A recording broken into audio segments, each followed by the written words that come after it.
Despite calls for caution from policymakers, U.S. investors still betting on 6 rate cuts in 2024.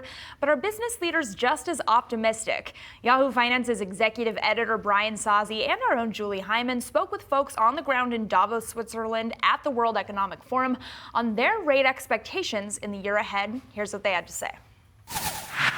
Our team has 4 cuts next year and 4 cuts in 25, and so that gets you down in the 3.25%, 3.5% range.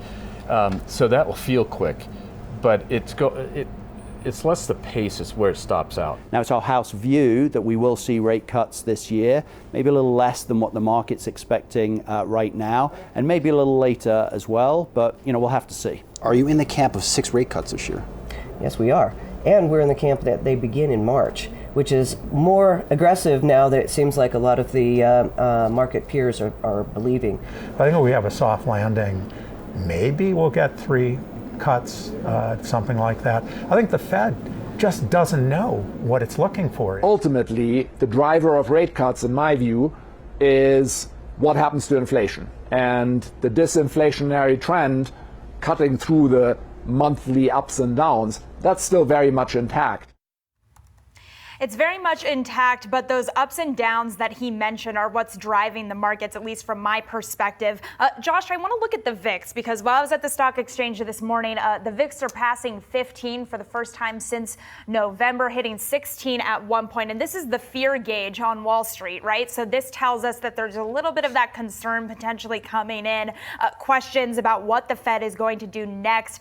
Also today, the Atlanta Fed's Index of Business Inflation Expectations, that survey coming out, showing that businesses expecting inflation to decrease significantly over the coming year to 2.2% on average. After that, we saw the 2-year yield hitting just over 4.3% and then record highs for the dollar as well. And I point that out because that doesn't make sense. If we're seeing disinflation, if we're hearing the 2% number that the Fed wants to hear, then we shouldn't be seeing investors flock to safety in the dollar and in bonds. So it just paints to this broader picture of confusion that's probably what is leading to a little bit of that movement and volatility in the options market. Yeah, I thought Jan Hatzius over at Goldman, and congrats to Julie Hyman and Brian Sozzi for bringing us so many heavy hitters from Davos. But Jan Hatzius is basically saying, listen, he's basing it based on where he thinks the trajectory of inflation, what does that look like in 2024?